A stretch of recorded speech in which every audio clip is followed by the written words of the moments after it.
내 집 마련을 향한 부동산 길라잡이, 부동산 가이드 진행의 강주리입니다. 전세 매물이 사라지면서 주거 쇼크까지 발생하고 있습니다. 이처럼 서울 전세 시장이 빠르게 얼어붙자 서울에서는 서울시는 13만 호 공급과 금융지원 카드까지 꺼내 들었는데요. 과연 이번 대책이 시장을 안정시킬 수 있을까요? 부동산 시장 관련 궁금한 점 저희가 최대한 속 시원하게 해결하실 수 있도록 도와드리도록 하겠습니다. 저희도 많이 노력하고 있으니까요. 궁금하신 점 저희와 함께 머리 맞대고 상의해 보시기 바랄게요. 전화 문자 열려 있습니다. 02-2638-3962번, 서울 전화 02-2638-3962번으로 전화 주시거나 또는 샵 3989번으로 문자 보내주시면 상담 도와드릴 테니까요. 지금부터 바로 보내주시기 바랄게요. 자, 그럼 부동산 가이드 오늘도 힘차게 출발할게요.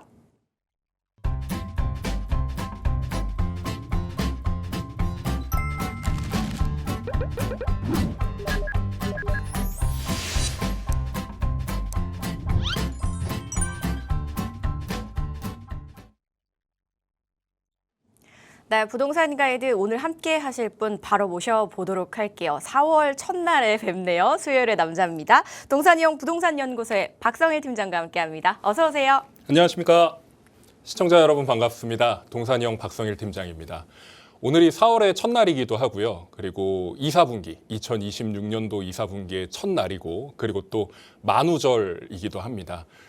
오늘 방송 나와가지고 제가 거짓말하는 부분은 전혀 없으니까 안심하시길 바라겠고요.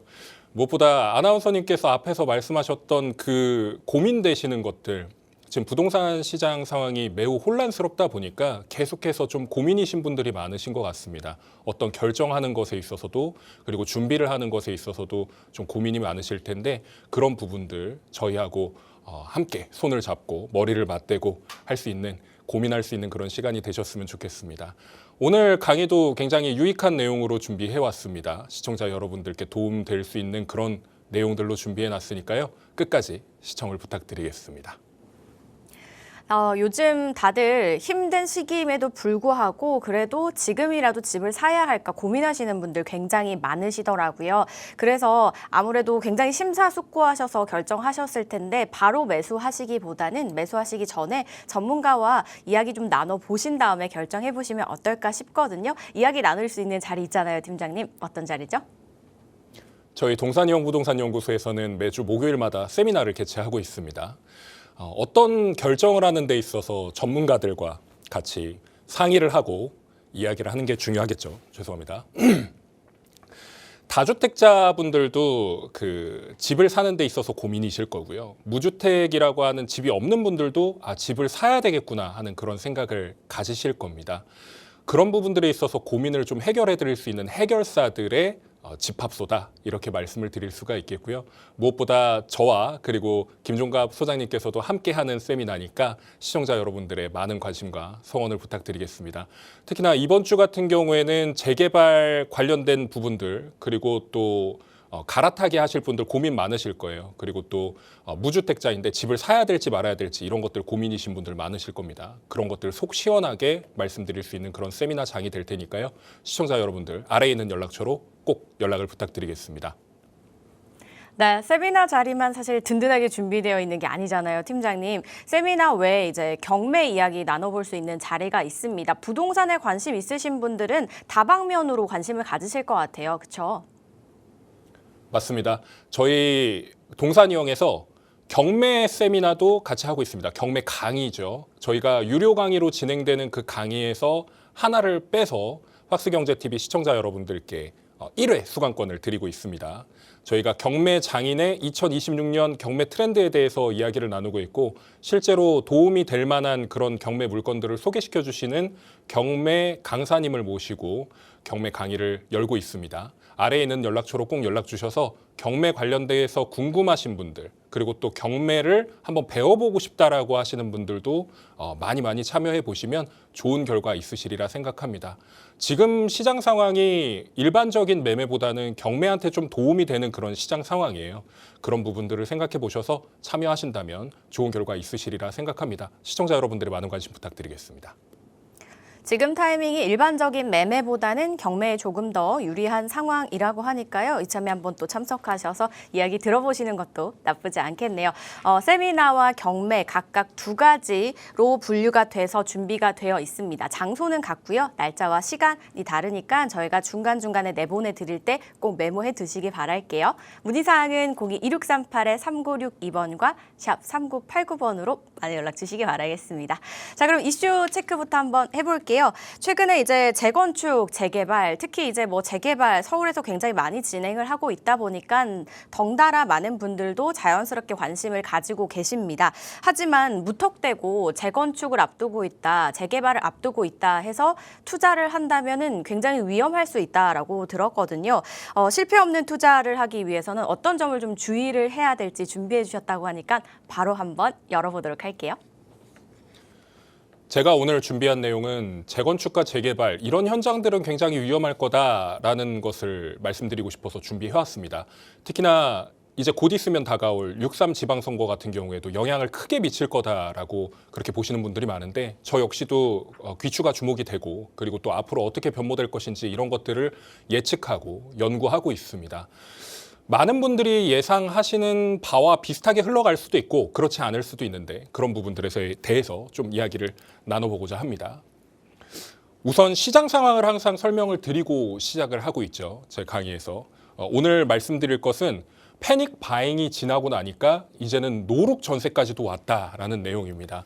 이게 어떤 의미냐면 혼란스러운 시장 상황 속에서 내가 사야 될까 말아야 될까 이런 것들이 고민이었을 때 너도 나도 사니까 나도 사야 되겠다라는 것이 패닉 바잉이었다는 것이죠. 패닉 바잉 시장. 그런데 이걸 겨우 가까스로 보내고 나니까 이제는 전세 월세 금액이 너무나도 올라가는 상황입니다. 그래서 지금은 보지도 않고 전세 산다라는 그런 이야기들 때문에 노룩 전세, 그러니까 보지도 않고 전세를 계약한다 해서 새롭게 나온 신종 용어다 이렇게 볼 수 있겠습니다. 화면상에 보이실지는 모르겠지만 이 아크로 리버하임이라는 동작구에 있는 아파트, 한강변에 위치한 아파트죠. 이곳에 59 타입이라고 하는 25평짜리 아파트 같은 경우에는 전세 물건이 단 하나도 없는 그런 상황이고요. 비단 이 단지뿐만이 아니고 한강변 벨트에 있는 주요 단지들, 뭐 준신축 단지, 구축 단지 이런 단지들 같은 경우에는 대부분 전세가 소멸되었다라고 말할 수 있을 정도로 전세가 굉장히 품귀 현상을 보이고 있다라는 점입니다. 전세 한 건도 없는 그런 단지들이 계속해서 눈에 띄고 있고요. 지난주나 지지난주에도 말씀드렸던 것 같은데 이 전세가 뭐 3천여 세대, 4천여 세대, 5천여 세대 단지임에도 불구하고 그 대단지 아파트에서 전세가 불과 한 2건, 3건, 평형수 상관없이요. 뭐 많게는 10건 이하로 그렇게 정리가 되어 있는 그런 단지들이 많다라는 점은 이제는 더 이상 전세 구하기는 쉽지 않다라고 인식을 하셔야 된다라는 점. 그리고 전세에 들어갔던 사람들이 계약갱신을 할 때 나 계약갱신 청구하겠어요 해서 5% 증액 제한을 가지고 넘어가는 점. 그런 부분들을 생각을 해봐야 된다는 것입니다. 반대로 중대형 평형이라고 하는 그 84 타입, 34평 이상의 평형 같은 경우에는 상대적으로 널널하다라는 게 오히려 이런 부분들이 있어서 전세가 소형 평형, 그러니까 들어갈 수 있는 사람들은 들어가고 못 들어가는 사람들은 지금 못 들어가는 상황이다. 그래서 이 사람들이 대형 평형으로 갈 수 있는 그 금액은 없으니까 바깥쪽으로 빠져나가는구나. 경기도권역으로도 쫓겨날 수도 있겠구나. 이런 것들을 생각해 보셔야 된다는 겁니다. 그리고 맨 밑줄에 차라리 내가 전세를 더 비싸게 들어갈 바에는 내 집 마련하겠다. 이런 사람들이 굉장히 늘어났기 때문에 지금 상황에서는 이거 들어가는 게 아니라 아예 내 집을 마련하는 사람들이 더 늘어났다는 거. 이거를 좀 머릿속에 상기시키시면 좋겠습니다. 임대인 우위 현상이라 그래서 이제는 전세입자가 갑이었던 시절은 끝났다는 거죠. 원래 갑을 자체가 임차인과 임대인이었는데 임차인이 을이지만 갑의 형상을 띠고 있었단 말이죠. 근데 진짜 갑이 돌아온 겁니다. 임대인의 마음에 들지 않으면 뭐 세입자를 갈아치울 수도 있는 것이죠. 물론 들어와 있는 세입자를 갈아치우는 건 어렵지만 새롭게 들어오는 사람 중에서 내가 고를 수 있다라는 겁니다. 집을 보지도 않고 전세금, 계약금을 넣는 사람들이 굉장히 많이 늘어났고요. 특히나 이 대단지에서 전세 매물이 사라진 것이 임차 수요자들한테는 굉장히 치명적인 것입니다. 원래는 비교해가지고 내가 괜찮은 데를 들어가야 되는데 이게 전세를 뭐 한 6개월, 1년 사는 게 아니잖아요. 못해도 2년 살고 뭐 많게는 4년, 뭐 집주인이 좋다 그러면 6년, 8년 내가 거주할 수도 있는 그런 상황인 건데 내 선택지가 많이 줄어들었고 더 이상은 뭐 집이 좋고 나쁘고를 떠나서 아, 그 입지에 내가 갈 수 있는 게 거기라면 거기밖에 없겠구나. 이 상황이 생긴다라는 점입니다. 그리고 좀 눈여겨봐야 될 게 바로 이겁니다. 지금 최근 주식시장이 화랑과 불황을 왔다 갔다 하는 롤러코스터처럼 이렇게 오르락 내리락 하고 있잖아요. 이런 와중에 지금 주식 팔아서 똘똘한 한 채로 갈아타는 사람들이 계속해서 늘어나고 있다는 점입니다. 최근 신문기사에 나왔던 내용인데요. 서울의 자치구별 주식채권 자금 조달 현황에 대해서 확인을 해보니까 최근 9개월간에 어디가 많이 들어갔냐 체크를 해봤습니다. 그래서 용산과 강남 3구, 그리고 마포구와 성동구, 광진구, 강동구, 그리고 동작구 일대에 돈이 쏠렸다라는 걸 볼 수 있겠죠. 여기가 흔히 얘기하는 한강벨트입니다. 한강벨트. 이 한강벨트에 돈이 많이 쏠렸고, 그리고 좀 눈여겨보셔야 될 게 서울의 외곽 지역들에도 돈이 많이 들어갔어요. 특히나 노도광, 금관구라고 이야기를 하는 그 서울의 외곽 지역도 주식을 매각해서, 채권을 매각해서 돈을 넣었다라는 것이 굉장히 비율이 늘어났다. 이렇게 볼 수 있습니다. 이게 나중에는 어떤 상황이 되냐면요. 지금 이 자금으로 쏠리는 애들은 뭐 고정적이고 유동적일 수도 있고 뭐 그렇지만 여기가 이제 점점 늘어나기 시작합니다. 주식으로 돈 번 분들 꽤 많거든요. 특히나 코스피 같은 경우에는 그냥 지수만 놓고 봐도 뭐 1년 사이에 2배 이상 올랐습니다. 이런 상황에서 지금 이런 데들에 들어가려고 하는 사람들이 하나둘씩 늘어나게 되면 거래량은 계속해서 증가하고 있는데 가격은 지금 막 엄청 드라마틱하게 올라가지는 않았거든요. 그런데 이게 드라마틱하게 올라갈 수 있는 여지가 생기기 마련입니다. 뒷장에서 보시면 어제자로 코스피가 5,000대까지 찍었다가 지금 다시 반등을 했거든요. 지금 방송을 하고 있는 와중에는 지금 한 5,400 정도 됐으려나요? 제가 오전에 확인했을 때는 거의 뭐 한 7, 8% 오른 것처럼까지 또 봤었는데 지금 핵심은 이게 계속해서 올라갔다가 내려갔다가 올라갔다가 내려갔다가 한단 말이죠. 근데 체력이 좋아지다 보니까 그리고 반도체가 호황이다 보니까 이 상황은 당분간 계속해서 갈 수 있는데 제가 주식 전문가가 아니기 때문에 이거를 확답을 해드릴 수 없고 전문가라고 해서 확답을 할 수 있는 그런 부분도 아니에요. 시장이 결정할 부분인데 이것이 계속해서 하방 경직성을 유지를 하면서 유지를 할 것이냐 아니면 조금 다소 떨어질 것이냐 이런 부분들에 따라서도 부동산 시장에 영향을 미칠 수 있다는 점이죠. 지금 실시간 상황을 화면으로 보여드리고 있는데 거의 한 5,500에 다시 육박하는 그런 상황입니다. 이게 지금 무슨 상황이냐면 코스피 지수만 놓고 봐도 지금 하루에 막 뭐 8%, 10%씩 왔다 갔다 한다라는 얘기예요. 이게 부동산이 많이 올랐다라고 얘기를 해서 투기판이다 이렇게 얘기를 한다고 하죠. 요즘에 뭐 정부에서 뭐 투기를 뭐 막겠다 뭐 이런 얘기들을 많이 하시는데 과연 투기가 무엇인가 이런 것들을 생각해 보면 지금의 주식장 같은 경우에도 부동산만큼이나 화랑기를 맞이하고 있는 상황이다 이렇게 말씀을 드릴 수가 있겠습니다. 9개월 동안 들어간 게 2조 948억 원이고 일전에 제가 말씀드렸던 이 주식 채권 매각 대금이 2021년부터 이런 식으로 전개가 되었습니다. 2021년에 올라갔다가 2022년 때는 가격이 확 떨어졌었죠. 그래서 집값에 영향을 미쳤던 그런 것들이 여기에도 영향을 미친 겁니다. 주식 채권을 매각해서 내가 집을 사지 말아야 되겠다. 그러니까 위축됐던 시기가 2022년도와 23년도였습니다. 그래서 그때 당시만 하더라도 5,700억, 1조 정도 수준밖에 되지 않았던 것들이 거의 뭐 2배 가까이 올라가는 그런 상황까지 맞이하게 된 것이죠. 그래서 2024년, 2025년 부동산이 다시 화랑을 보이던 그 시기에 돈이 계속해서 올라왔다는 겁니다. 그런데 제가 분석한 바로는 그러면 올해 기준으로 주식과 채권을 매각해서 그 사람들이 돈을 부동산에 투입할 것인가? 얼마만큼 투입할 것인가? 환산을 해보니까 최소 4조에서 5조. 그러니까 작년보다 더 많은 돈이 부동산 시장에 유입될 것이다. 이렇게 보고 있는 거예요. 그래서 부동산이 떨어질 것이다라고 이야기하시는 분들과 서로 대화를 하지 말라. 그러면 이제 부정탄다. 이렇게 항상 제가 말씀드리는 이유가 계속해서 돈은 부동산 시장에 쏠리고 있는데 과연 이게 천년만년 주식한테 몰아줄 수 있느냐 이거죠. 부동산 시장은 절대 죽지 않는 시장입니다. 뭐 혹자는 그런 얘기를 하죠.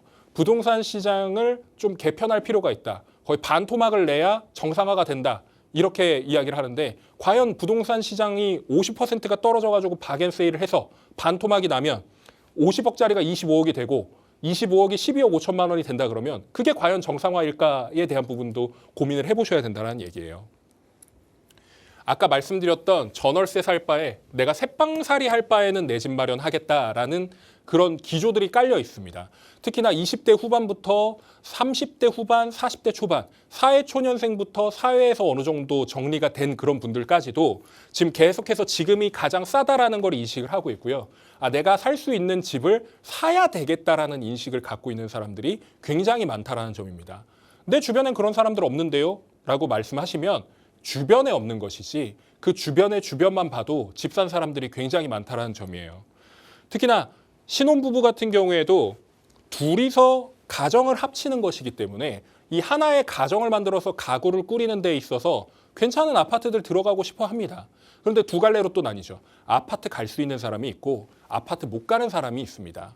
그리고 아파트 못 가는 사람이 빌라를 갈 수도 있고요. 전월세를 갈 수도 있는 거예요. 아파트를 산 사람이 그냥 아파트에 들어가서 살 수도 있고요. 아파트 산 상태에서 또 다른 방향성을 가지고 움직일 수도 있는 겁니다. 물론 서울 같은 경우에는 토지거래 허가구역 묶여 있으니까 이중 투자가 안 되죠. 그런 상황인 건데 청년 같은 경우에는 6억 이하의 아파트, 특히나 제가 항상 말씀드리는 서울에서 3억에서 4억짜리 아파트들도 굉장히 많습니다. 특히나 소형 평형수, 혼자서 살기 적당한 투룸의 아파트들이 굉장히 많고 원룸도 분리형이 있죠. 그런 아파트들도 4억 언더면은 살 수 있다는 거예요. 그런 것들을 생애 최초로 산다라는 겁니다. 그 아파트들이 계속 천년만년 그 구축 아파트로 남아있지 않습니다. 앞으로 재건축을 통해서 변모할 수 있는 그런 아파트 단지들도 있는 거예요. 그런 데에다가 미리 내가 좀 고생을 해서 대출을 받아서 투자를 하겠다. 실거주 투자입니다. 그런 것들까지 계속해서 움직이고 있어요. 실제로 외곽 지역이라고 하는 노도강 금강구의 거래량은 대폭 증가한 상태고 가격 자체는 그렇게 크게 오르지 않은 것처럼 느껴지지만 야금야금 올라가고 있는 상황이다. 이렇게 말씀을 드릴 수가 있겠습니다.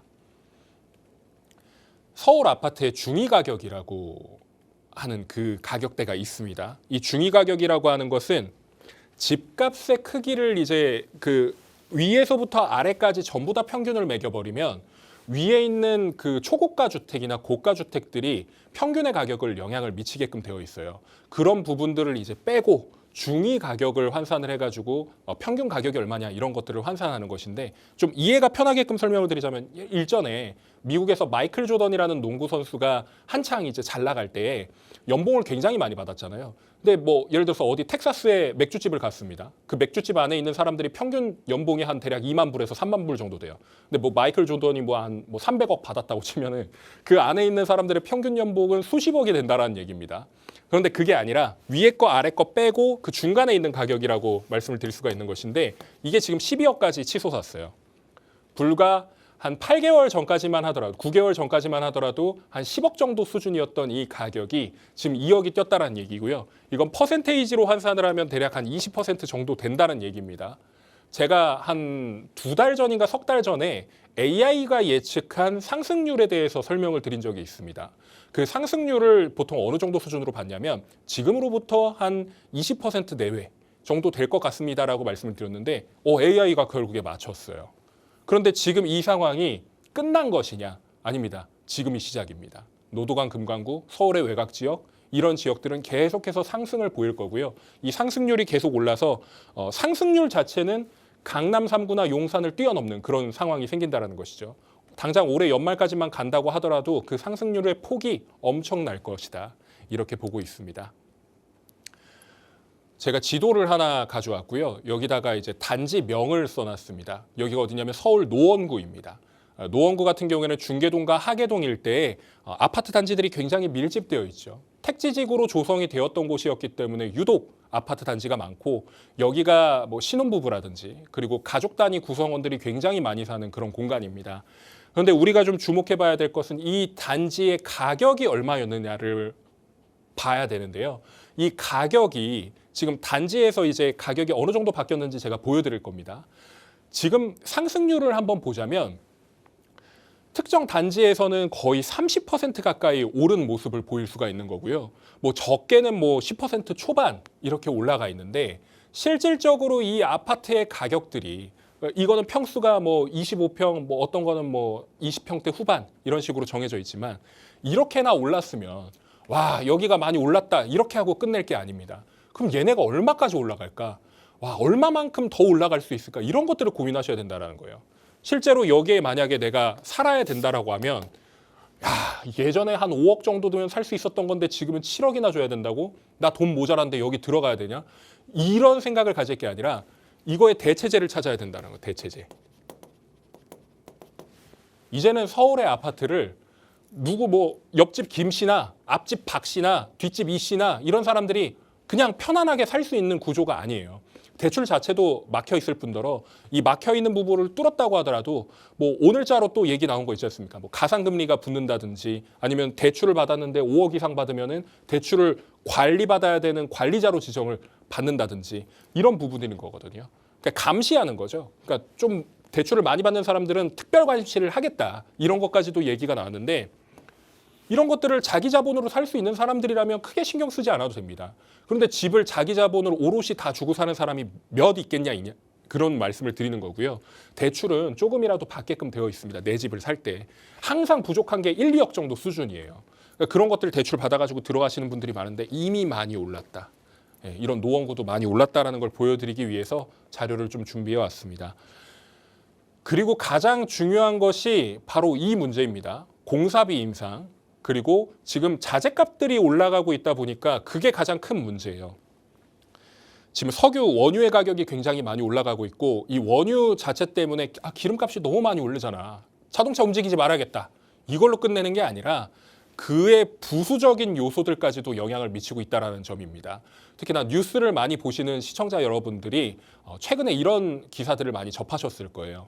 뭐 쓰레기 봉투, 흔히 얘기하는 뭐 그 쓰레기 봉투 사재기 때문에 뭐 한 사람이 살 수 있는 양을 정하겠다. 1인 1매 이런 식으로 정하기도 하고요. 그리고 뭐 그 밖에 뭐 페인트 값이라든지 뭐 에폭시 값이라든지 이런 것들이 올라가면서 공사를 해야 되는데 보수 공사를 못하는 혹은 공사비가 이렇게 책정이 됐는데 불과 단 1, 2주 만에 이게 가격이 치솟다 보니까 저희가 재료값이 좀 올라가지고 공사비를 인상을 해야 되겠습니다. 그러면 또 이제 상호 간의 합의가 끝나 있는 상태에서 더 올려달라니 무슨 소리야. 공사비 이렇게 하기로 계약했잖아. 라고 하는 그런 상황까지도 벌어지게 된다는 것이죠. 그래서 뭐 레미콘 값도 중요하고 뭐 비닐 값도 중요하고 페인트 값도 중요한데 이런 것들의 영향을 받아서 앞으로의 재건축 재개발, 집을 짓는 뭐 다세대 주택이라고 하는 그 빌라를 짓는 것에 있어서도 다 영향을 받을 수밖에 없는 상황이다. 그래서 부동산에서도 아나바다 운동이 또 생기지 않을까라는 그런 생각도 해보게 돼요. 지금 있는 걸 계속해서 잘 관리를 해가지고 써야 되겠다. 뭐 재건축 재개발이 웬 말이냐, 공사비가 그렇게 올라갔는데 이런 식으로도 얘기가 나올 수 있다라는 겁니다. 점점 줄어들 거예요, 신축이. 뒤에서 또 설명을 드리겠지만 공급량 자체가 굉장히 위축이 되어 있는 상황이기 때문에 그런 부분들을 생각해 본다면 쉽지는 않다, 부동산 시장 상황이. 특히나 이제 과거의 데이터를 좀 살펴보자면 노태우 정권 때부터 이야기 나왔던 주택 500만 호 공급 이런 부분들까지도 영향을 미쳤던 게 2000년대 초반입니다. 초과 공급이죠. 과공급이 있었던 그런 시기들을 겪어보니까 공급이 너무 많다 보니까 집값이 그렇게 많이 오르지 않네. 안정적이네. 이렇게 생각을 했었고 MB 정권 때 이명박 정부 때도 공급을 계속해서 해야 된다라는 관점이 있었어요. 그런데 너무 초과 공급이다라고 막았던 사례들이 있었기 때문에 공급이 조금 위축되었던 단계들이 있습니다. 그리고 그 이후에 서브프라임 모기지 사태라든지 뭐 코로나라든지 그리고 레고 PF 사태라든지 이런 부분들이 껴있다 보니까 점점 공급량이 위축이 되는 상황이었죠. 그래서 2029년까지의 데이터를 확인해 보니까 올해부터가 진짜 최악입니다. 올해부터가.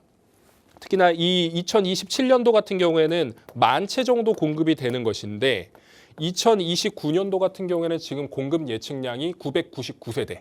서울 안에서 1000세대도 되지 않는 그런 세대 수의 공급량까지 정해져 있다라는 것이죠. 이거는 제가 작년부터 계속 말씀드렸던 내용이라서 공급 부족에 대한 거는 시청자 여러분들도 다 알고 계실 거라 생각해요. 그런데 핵심은 제가 이거 말씀드리고 싶어서 가져온 겁니다. 10년간 지속. 지금이 2026년이잖아요. 2034년, 2035년, 2036년까지도 이 공급의 부족 사태가 계속해서 생깁니다. 서울은요.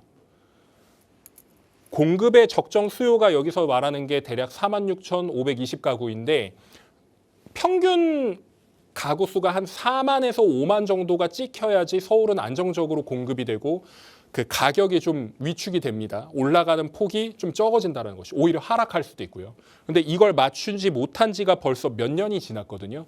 당장 작년에만 조금 크게 공급했을 뿐 올해부터는 계속해서 공급량이 줍니다.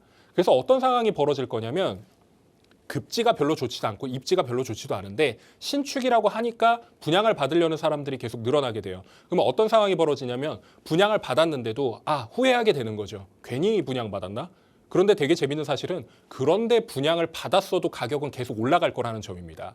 세대수가 작아도 뭐 역하고 멀다고 하더라도 그런 부분들, 브랜드가 좀 떨어진다고 하더라도 그런 거 상관없이 신축을 분양받는 것만으로도 가격이 뛴다라는 거예요. 물론 제가 말씀드리는 건 아파트입니다. 아파트. 뭐 이것저것 섞여 있는 뭐 주상복합이라든가 오피스텔이라든가 이런 것들은 아니니까 오해하지는 마시기 바랍니다. 그래서 10년간 지속된다라는 거 이거 알고 계시면 좋을 것 같고요. 갑자기 사람들이 나와서 조금 당황하실 수 있는데 제가 아까 말씀드렸던 6월 3일에 지방선거가 있습니다. 그 지방선거에서도 뭐 각 지자체별로 장들을 이제 뽑을 텐데요. 서울 같은 경우에는 뭐 여당과 야당에서 각 후보들이 나와 있습니다. 그런데 뭐 민주당 같은 경우에는 공공을 우선시하는 그런 정책들을 펼치는 그런 분들이 많이 나왔고 뭐 야당 같은 경우에는 반대로 민간과 공공의 조화로운 그런 조율을 원하는 사람들이 굉장히 많이 늘어났죠. 최근이 아니라 오늘입니다. 제가 방송 오기 전에 보니까 뭐 반값 전세를 공급하겠다 이런 것들도 이제 당 차원에서 추진을 한다라고 얘기를 하는데 이런 부분들 같은 경우에는 그럼 여태까지 뭐 하고 있었냐 이런 얘기들이 나올 수 있다라는 거예요. 근데 어쨌든 이런 장들이 뽑힘으로써 정비 사업이 이루어질 것이냐 이루어지지 않을 것이냐 이런 부분들을 좀 고민해봐야 된다라는 거죠. 앞에서 말씀드렸던 그 헤드라인 재건축 재개발이 이런 곳들은 굉장히 위험해질 것이다. 이런 것들을 말씀을 드리려고 이제 본격적으로 시작을 하는 겁니다. 모아타운이나 신속통합기획, 역세권 활성화 사업, 특히나 역세권 장기전세주택, 시프트 사업이라고 하죠. 그리고 민간도심복합개발 사업이라고 하는 것들도 이제 조례가 꾸려지고 시행규칙까지도 정리가 되고 있는 상황입니다. 이런 것들이 민간 재개발로서 어떻게 보면 효율을 높일 수 있는 그런 공급안인데 이 공급안들이 위협을 받고 있다라는 것이죠. 만약에 그 연임이 안 된다 그랬을 때 문제가 될 수도 있다라고 생각하시는 분들이 많은 것 같습니다. 영향을 받을 수 있습니다. 결론부터 말씀드리면. 특히나 이런 브랜딩들을 했던 것들을 지우려는 그런 노력들이 항상 있었기 때문에 이걸 지우는 데만 해도 시간이 굉장히 오래 걸린다라는 점이고 이게 지워지지 않는다고 하더라도 과연 인허가를 내줄 것인가에 대한 문제도 굉장히 문제가 될 수 있다라는 것이죠. 이런 부분들 때문에 고민이신 분들이 굉장히 많은 것으로 알고 있고 특히나 불안에 빠져 있는 분들이 굉장히 많다라고 인지를 하고 있습니다. 그런데 결과만 말씀드리면 이미 후보지로 선정된 지역들 같은 경우에는 그래도 괜찮아요. 그리고 인허가를 받고 있는 그런 과정 중이라고 하면은 상대적으로 안정적으로 사업을 진행할 수 있다라는 점이 있다라는 거 말씀을 드릴 수가 있습니다. 다만 뒤에서 또 설명을 드리겠지만 그렇지 못한 현장들은 조금 위험하다 이렇게 말씀을 드릴 수가 있겠어요. 이제는 이런 곳들을 좀 찾아봐야 됩니다. 일단 결론부터 말씀드리면 이런 데들은 살아남는다라는 걸 말씀드리고 싶어서 가져온 거예요. 그러니까 제가 항상 맨날 강조드리는 역세권, 이 역세권에 대한 부분은 으뜸입니다. 으뜸. 예. 얘는 무조건 살아남는 거고요. 특히나 여기 두 개 빈칸이 있습니다. 이 빈칸이 무엇이냐면 예정역으로 이미 정해져 있는 곳들이 있습니다. 이 예정역이라고 하는 것을 아직 뭐 계획 단계 수준인 걸로 생각하시는 분들이 있는데 예정역이라고 하는 거는 일단 개통이 확정이 되어 있고 앞으로 지어질 것이다 라고 하는 것입니다. 그래서 이 예정역과 이미 역이 지어져 있는 곳들은 같은 역세권으로 보게끔 되어 있습니다. 그런데 여기에 또 하나 비어 있는 게 있죠. 계획 중인 곳. 그 항상 타당성 검토하고 막 이제 예비 타당성 조사하고 막 이런 곳들이 있지 않습니까? 아직 계획 단계, 진짜 초기 계획 단계 중인 그런 곳들 같은 경우에도 한번 눈여겨 보셔라. 이런 것들을 말씀을 드릴 수가 있는 것이고요. 특히나 박스경제TV 시청자 여러분들은 굉장히 현명하신 분들이기 때문에 제가 좀 느슨하게 말씀드리는 부분도 있는데 이런 계획이 잡혀 있는 곳들은 항상 공부를 하고 들어가셔야 됩니다. 특히나 얘가 사업성이 진짜 뛰어난 곳인가 아니면은 주요 업무지구하고 연결도 안 돼 있는데 그냥 허상일 뿐인 것인가 이런 것들을 잘 검토하셔서 들어가 보셔야 된다라는 거 항상 말씀을 드리겠습니다. 그래서 이 계획하고 있는 그 역세권도 꼭 보셔야 된다라는 점 말씀을 드리겠고요. 서울의 지도를 가져왔습니다. 우리가 항상 눈여겨봐야 되는 것들 어디냐? 바로 한강벨트죠. 한강벨트. 제가 색을 좀 바꿔서 좀 칠하겠습니다. 이 한강벨트가 굉장히 중요합니다. 서울의 부동산은요, 두 가지로 나뉩니다. 필수제라고 하는 그 진짜 주택이 있고요. 사치제라고 하는 필수제 플러스 사치까지도 누릴 수 있는 그 재화가 두 가지가 있다는 거죠. 그런데 한강변은 필수제이자 사치제입니다. 네, 무슨 의미냐면 강북 같은 경우에는 남양을 바라볼 수 있는 그 아파트 단지가 만들어지게 되면 거실에서 뭘 볼 수 있나요? 강남에 있는 아파트들, 그리고 한강이 보이지 않습니까? 그리고 거기 지나가는 배들, 그리고 또 그 밖에 뭐 공원이나 뭐 아니면 뭐 인프라들을 볼 수 있는 것이겠죠. 요즘 강남 같은 경우에도 북향으로 거실을 빼는 경우가 굉장히 많아졌거든요. 결국에는 이 한강을 사치제로 바꿔버릴 수 있는 그런 상황이 된다는 것이죠. 사계절이 뭐 봄, 여름, 가을, 겨울 바뀔 때마다 경치가 바뀌는 거예요. 항상 제가 비유해 드리는 게 전자 액자처럼 뭔가 계절이 바뀔 때마다 거기가 이렇게 모습이 바뀌는 거예요. 그런 모습을 액자에 담은 것처럼 계속해서 누릴 수 있는 곳이 한강변 아파트다. 그래서 지금 한강변 같은 경우에도 민간이 점유하고 있는 퍼센테이지가 굉장히 높다 보니까 이제는 내가 들어갈 수 있는 사람이냐 없는 사람이냐 이런 것들을 따져보는 것이고 내가 지금 못 들어가면은 나중에도 못 들어가는 상황이 생긴다라는 거예요. 그래서 한강을 자꾸 막 사람들이 욕심을 내고 갈망을 하고 그러는 겁니다. 나중에 한강변에 아파트 살려면 못해도 40억 이상 줘야 됩니다. 지금은 뭐 강서나 이런 데 가면은 20억도 안 되는 금액으로 사실 뭐 20억도 안 되는이라고 말씀드렸지만 20억 큰 돈입니다. 그런 곳마저도 이제 20억에 육박하는 시점이 도달을 하는데 신축이면 어떻겠어요? 최소 40억이 뭡니까? 50억, 60억은 줘야 된다라는 겁니다. 이런 부분들 때문에 한강변은 사업성이 굉장히 뛰어날 곳으로 바뀌게 되는 것이니까 왜냐하면 분양가가 높고 매매가가 높으니까 뭐 공사비가 아무리 높다고 하더라도 그래도 커버가 가능한 곳이에요. 그래서 한강변은 살아남는다가 주된 내용이다. 이렇게 말씀을 드릴 수가 있겠습니다. 이런 곳들이 진짜 위험하죠. 이 본격적인 내용입니다. 진짜 위험한 곳, 주민 반대 비율이 높은 곳. 제가 항상 상담을 할 때 어떤 이야기를 듣냐면 저는 시간이 많으니까 뭐 자녀가 시간이 많으니까 한 15년에서 20년도 버틸 수 있어요 라고 이야기를 하시면서 입지가 괜찮은 곳에 묻어두는 것이 굉장히 중요하다라고 이야기를 합니다. 물론 동의합니다. 그 부분에 있어서는.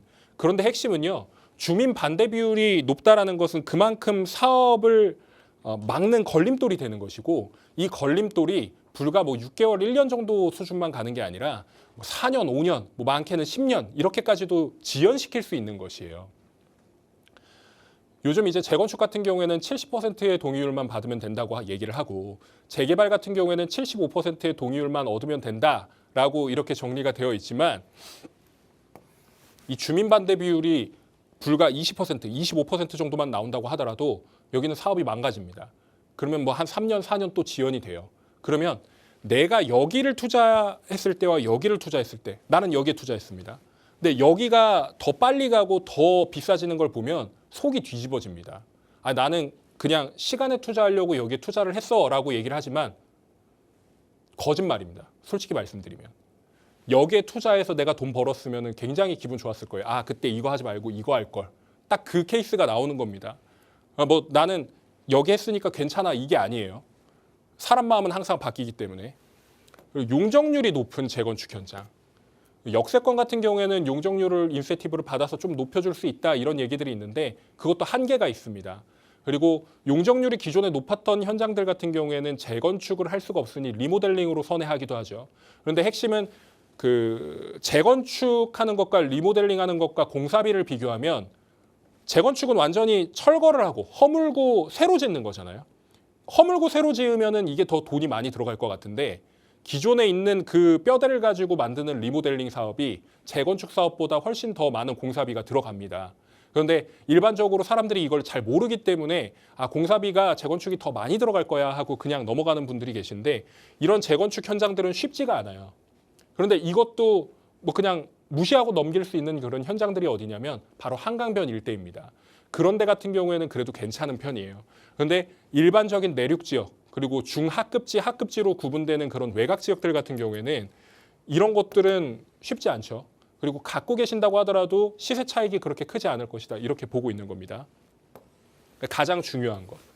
1990년대 초중반에 준공된 아파트들 같은 경우에는 30년의 재건축 그 진단 요건을 받은 곳들도 있겠지만 받지 못한 곳들도 분명히 있단 말이에요. 그러면 한 3, 4년 지연됩니다. 그 요건을 맞춰야지 재건축을 할 수 있으니까. 그런데 되게 재미있는 사실은 본인이 지금 2026년이니까 한 1998년, 99년씩 가지고 계신 분들도 분명히 있을 거거든요. 그리고 뭐 한 95년씩, 뭐 93년씩 재건축 연한 됐으니까 우리 할 수 있잖아라고 생각을 하시는데 서울시에서는 아직 1970년과 1980년대의 아파트들도 다 재건축을 하지 못했어요. 여의도, 목동 이런 데 일대 보십시오. 아직도 못했지 않습니까? 그러니까 순환 방식으로 재건축, 재개발을 하는 서울시 입장에서는 속도 조절이 필요하단 말이에요. 90년대가 뭐 합심이 잘 돼가지고 주민들이 워낙에 많이 해달라고 하니까 여기를 빠르게 인허가를 해줘야 되겠다? 천만의 말씀입니다. 이런 아파트 단지들은 순서가 있어요. 형님 먼저 아우 먼저 이게 아니라 무조건 형님 먼저가 되어야지 그 다음에 아우 차례가 돌아온다라는 얘기입니다. 이런 것들을 망각하고 우리는 무조건 빨리 할 수 있어. 우리 단합되잖아. 구청장한테 얘기하면 시장한테 얘기하면 뭐 할 수 있잖아. 이렇게 얘기하시는데 쉽지 않습니다. 그리고 역과 거리가 먼 재개발 추진 지역들. 이게 지금 가장 큰 킬링 포인트입니다. 오늘 말씀드리고 싶은 거. 내륙 지역 그리고 역하고 먼 지역들 같은 경우에는 요즘에는 서울 안에서 추진을 열심히 하고 계세요. 뭐 이곳저곳에서 많이 하고 계신데 역하고 진짜 거리가 먼 곳들 같은 경우는 사업성이 그만큼 다소 떨어지고 가격 자체도 그렇게 높지 않기 때문에 여기를 나중에 아파트를 지었을 때 과연 파급력이 있는지 없는지는 시장이 결국 말해주게 되어 있습니다. 뭐 걸어서 15분, 뭐 20분 가까이 걸리고 뭐 버스를 타야 되는 그런 구간들이 생긴다 그러면 문제가 생길 수 있죠. 근데 단 이런 것들을 타파할 수 있는 건 아까 말씀드렸던 한강변 같은 경우에는 이것들을 배제하고 넘어갈 수 있다는 거 알고 계시면 좋습니다. 이런 부분들만 피해 가셔도 투자하시는 데 있어서 거주하시는 데 있어서 도움이 많이 되실 거예요. 이제는 이런 곳에 투자를 하셔야 됩니다. 재개발이든 재건축이든 아니면 내가 실거주를 들어가든 인근 아파트의 가격이 꽤나 많이 오른 곳에 가셔야 돼요.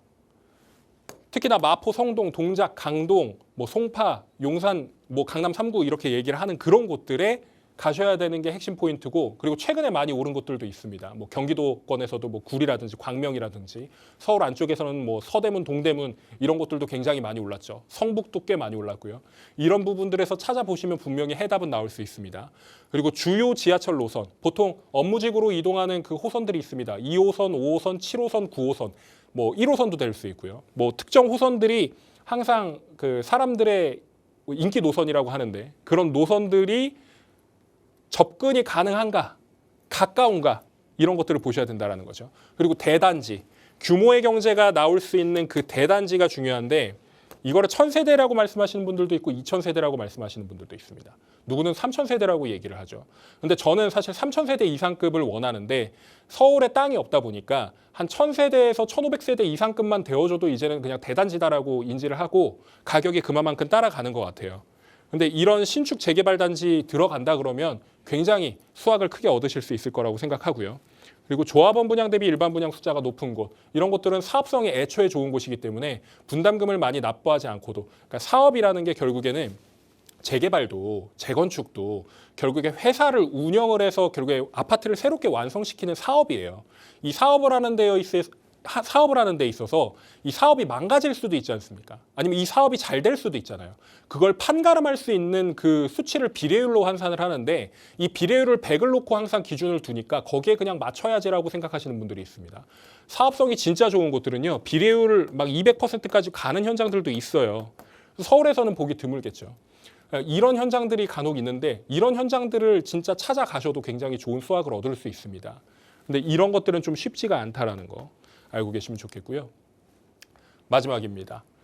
우리가 이제 투자를 하든 뭐 실거주를 하든 고민해봐야 될 게 굉장히 많습니다. 특히나 박스경제TV 시청자 여러분들 같은 경우에는 투자에 대한 부분들을 많이 고민을 하실 텐데 지금 2027년 12월 31일까지 뭐가 껴있냐면 주택수 배제에 대한 그 주택이 껴있단 말이죠. 신축 주택 중에서 6억 이하 그리고 60제곱미터 이하 같은 경우에는 주택수에서 배제를 해준다. 물론 일부 부분에 있어서는 배제를 못 받을 수 있는 상황이지만 이 신축 투자에 대한 부분은 24년 1월 10일 때부터 굉장히 많은 사람들이 접근을 했었고 실제로 이미 다 투자를 해놓으신 분들도 계세요. 모으고 있는 사람들도 있고요. 이런 부분들을 꼭 기회를 놓치지 마시고 가져가셨으면 좋겠고요. 그리고 3억 내외의 중상급지 재개발 투자처는 이제 거의 사라지다시피 했습니다. 얼마 남지 않았어요. 앞으로 어떤 상황이 벌어지냐면 다주택자 양도세 중과 유예가 사라지고 나서 중과가 실제로 이루어지게 되면 그다음부터는 매물들이 잠기게 되는데 아파트 매물 잠기는 것뿐만 아니라 주택들의 매물도 잠겨버리게 된다는 거죠. 뭐 빌라, 뭐 단독주택, 다가구주택 이런 것들도 잠기게 된다는 겁니다. 그러면은 가격 자체가 뭐 물건이 없기 때문에 부르는 게 값이 돼요. 3억대 투자가 아니라 4억대, 5억대 투자 가는 건 일도 아니다. 이렇게 말씀드리겠습니다.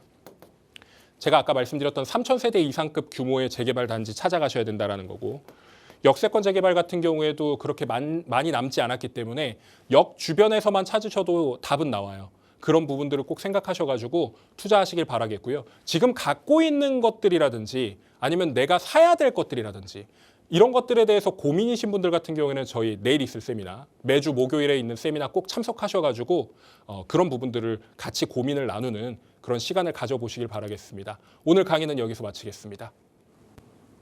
부동산 시장의 흐름이 이제 본의 아니게 좀 집을 사야 되게 만들고 있는데 집값은 나와 점점 멀어지고 있고 대출은 한계가 있고 이자는 또 점점 늘어나고 있는 그런 상황입니다. 가장 큰 문제는 이제 이런 타격을 실수요자들이 고스란히 받게 된다는 건데요. 예상치 못한 전쟁 이슈와 또 2달 남짓 남겨두고 있는 이 지방선거 결과에 따라서 공급 계획이 어떻게 또 달라질지 정말 그야말로 진퇴양난이 아닐 수가 없는데요. 그럼에도 불구하고요. 수요가 몰리는 지역은 굉장히 몰린다고 합니다. 뭐 양극화라고 할 수 있겠죠. 또 그럼에도 불구하고 지금 이 시간에도 부동산 공부를 열심히 하고 계시는 여러분들은 그 기회를 잡을 수 있지 않을까 싶은데요. 오프라인 자리에서 계획 한번 세워보시죠. 다들 메모 준비되셨죠? 지금 화면을 통해서 나가고 있습니다. 4월 2일 목요일 오후 2시 공덕역 인근에서 진행이 되니까요. 꼭 메모를 해두시기 바랄게요. 세미나 외에도 또 한 가지 강의 있죠. 경매입니다. 앞서 오프닝에서 팀장님께서 말씀을 해주셨듯이 지금 타이밍에 경매가 좀 좋은 타이밍이지 않을까라고 말씀을 주셨거든요. 평소 관심 있으셨다면 한번 활용해 보시기 바랄게요. 경매 강의는 4월 8일 수요일 오전 11시니까요. 꼭 참고해 주시기 바라겠습니다. 문의사항은요. 02-2638-3962번과 샵 3989번으로 많이 연락 주시기 바랄게요. 자, 그럼 저희는 빠르게 고민 해결해 보도록 하겠습니다. 문자부터 만나볼게요. 5168님께서 보내주셨는데요. 부가현 3구역 매수 고민 중에 있습니다. 부가현 2구역과 비교를 해보니까 가격 차이가 많이 나더라고요. 장기화되고 있는 이슈 때문인지 상대적으로 가격이 저렴해서 진입을 하고자 합니다. 지금 들어가는 게 맞을까요? 매수하게 된다면 아파트 받을 때까지 버텨볼 생각인데 향후 전망에 대해서도 알려주시면 감사하겠습니다. 라고 보내주셨습니다. 앞으로의 전망과 매수 타이밍 저희 한번 체크해볼까요? 부가현 3구역입니다. 팀장님. 사십시오. 제가 결론만 먼저 말씀드리면 사시는 게 맞습니다. 왜냐하면 제가 간략하게 좀 설명을 드릴게요. 시간이 많이 없다 보니까.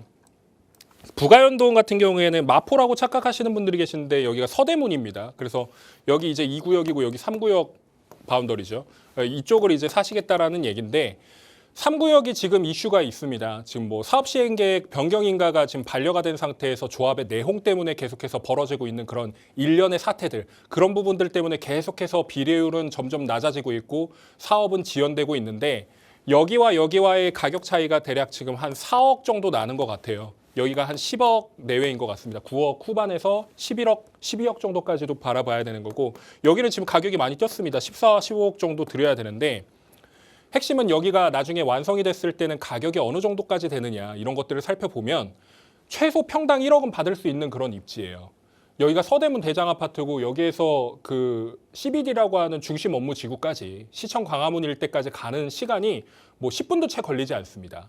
거기서 일하시는 분들이 여기를 굉장히 선호하시게 될 것이고, 그리고 무엇보다 건너편에 있는 이제 아현 1구역이라든지, 그리고 이쪽에서도 이제 신통한다고 얘기들이 계속해서 나오고 있고, 이미 부가연에서 끝난 현장들이 있죠. 뭐 1구역 같은 경우에는 이미 지어져 있는 상태에서 준신축으로 그리고 구축으로 접어드는 그런 단계이기 때문에 여기가 이제 완전한 구축이 될 때쯤에 여기가 신축이 나오는 거거든요. 그러면 말씀하셨던 것처럼 아파트 지어질 때까지 버텨보겠다, 그렇게 생각을 하시면 지금 이 가격 굉장히 싸다고 느껴집니다. 노량진 같은 경우에도 이런 상황이 있었어요. 6억까지도 떨어졌었거든요. 그런데 지금 시장 상황이 계속해서 좋아지고 있다 보니까, 좋아졌다라고 하기에는 뭐하고 가격이 너무 많이 올라가다 보니까 노량진이 아직 뭐 이주하는 단계, 철거하는 단계 이 수준밖에 안 되는데도 불구하고 10억 중반, 뭐 20억 초반 이렇게까지도 올라갔던 걸 생각해 보면, 여기가 이제 부가연 2구역이 거의 20억에 육박할 때쯤에 여기도 뭐 4억, 5억 올라가는 건 일도 아닙니다. 그리고 아까 말씀드렸던 그 인허가에 대한 부분, 인허가에 대한 부분은 결국에는 지방정부에서 해결해 줘야 되는 부분이에요. 그런데 이게 뭐 여가 됐건 야가 됐건 간에 이거 해줘야 되는 그 기간이 명시가 되어 있습니다. 그리고 그 내홍이 어느 정도 마무리되고 나서 사업을 다시 진행할 때쯤에 오히려 저는 그런 생각을 해보게 돼요. 여기가 앞으로 사업성이 떨어질까? 비례율이 떨어져가지고 분담금이 좀 늘어날까? 그런 것들을 고민한다고 하더라도 그 분담금 내고서 들어가려고 하는 사람들이 굉장히 많습니다. 왜냐하면 매매가 자체가 더 높아져 있는 상황이니까요. 그리고 여기가 제일 좋은 장점은 뭐냐면 5,000세대급이잖아요. 5,000세대급. 얘까지 다 합친다 그러면 거의 한 7,000세대, 뭐 8,000세대까지는 안 되지만 7,000세대 중반급으로 형성이 되는 그런 아파트 단지이기 때문에 그런 것들을 생각해 봤을 때는 여기 들어가시는 게 저는 무조건 좋다. 그래서 아까 처음에 말씀하시자마자, 질문해 주시자마자 사십시오라고 말씀드렸던 그 이유가 있습니다. 사십시오. 사시고 만약에 대안이 더 필요하다고 말씀을 하시면 세미나 참석하시거나 연락 주셔서 상담 다시 의뢰해 주시길 바라겠습니다. 네, 굉장히 긍정적으로 말씀을 주셨습니다. 일단 중심 업무지구까지의 거리도 굉장히 가까워서 출퇴근 용이하고요. 뭐 배우 수요 탄탄하다라는 말씀이시겠죠. 그리고 대단지로 이제 진행이 될 거기 때문에 매수 안 할 이유가 없지 않을까라고 말씀을 주신 그런 의미 같아요. 그래서 한번 잘 살펴보시고, 일단 뭐 고려하시는 곳이 다른 곳도 있으신다면 좀 더 비교를 해보신 다음에 결정을 해보시고요. 아니면 부가연 3구역으로 좀 마음을 잡으셨다면 조금 더 매수 타이밍에 대해서 궁금하시다면 다시 한번 저에게 상담 요청해 주시거나 또 오프라인 자리 마련이 되어 있으니까요. 한번 활용해 보시고요. 현명한 선택 내려보시기 바라겠습니다. 오늘 저희가 시간 관계상 상담은 하나밖에 나누지 못하겠네요. 죄송하다는 말씀 드리면서 아쉬우신 분들을 위한 자리 또 마련되어 있으니까요. 한번 참석해 보시기 바랍니다. 팀장님 전해 주시죠. 죄송합니다. 제가 상담을 좀 많이 해드려야 되는데 저 혼자 말이 많아가지고 상담을 많이 못 해드리는 것 같습니다. 그럼에도 불구하고 내일 있을 세미나, 그리고 매주 목요일에 있는 세미나 같은 경우에는 참석하시는 분들의 이야기들을 많이 들어보고 경청한 뒤에 답변을 드리고 있습니다. 그래서 꼭 도움이 필요하신 분들이나 아니면 내가 진짜 투자를 해야 되겠다 이렇게 생각하시는 분들한테 깊은 인사이트 드릴 수 있는 그런 세미나니까요. 아래에 있는 연락처 꼭 연락 주셔가지고 귀한 시간 내주셔서 찾아오신다면 저희가 그만큼 보답하는 시간 마련해 드릴 수 있도록 하겠습니다. 부동산 시장 상황이 굉장히 어렵다고 생각하시는데 저희가 생각하기에는 오히려 심플해진 것 같습니다. 할지 말지만 결정을 하시면 되는 거기 때문에 그런 부분들에 있어서 고민이신 분들께 최적의 세미나가 될 거라 생각합니다. 그리고 아울러 다음 주 수요일에 있을 경매 강의 같은 경우에도요. 많은 관심 부탁드리겠습니다. 특히나 경매로서 부동산 자산가가 된 어떻게 보면 흑수저의 이야기를 담아놓은 그런 강의입니다. 여러분들도 성공하실 수 있고 경매로서 크게 움직이실 수 있는 그런 자본 마련하실 수 있을 겁니다. 이런 부분들을 생각해 보신다면 좋은 자리 되실 수 있으니까요. 시청자 여러분들의 소중한 시간 꼭 할애하셔서 참석해 주시길 바라겠습니다. 봄 날씨에 좀 산책도 많이 다니시고요. 환절기 건강관리 유의하시길 바라겠습니다. 시청해 주신 여러분 고맙습니다. 네, 문의사항은요. 02-2638-3962번과 샵 3989번으로 문의하신 후에 참석해 보시기 바랄게요. 저희 방송에서 제공하는 정보는 투자 판단에 대한 조언일 뿐 해당 부동산의 가치 상승과 하락을 보장하지 않습니다. 오늘 저희가 준비한 소식은 여기까지입니다. 저희는 내일 이 시간 다시 찾아뵐게요. 시청해주신 여러분 고맙습니다.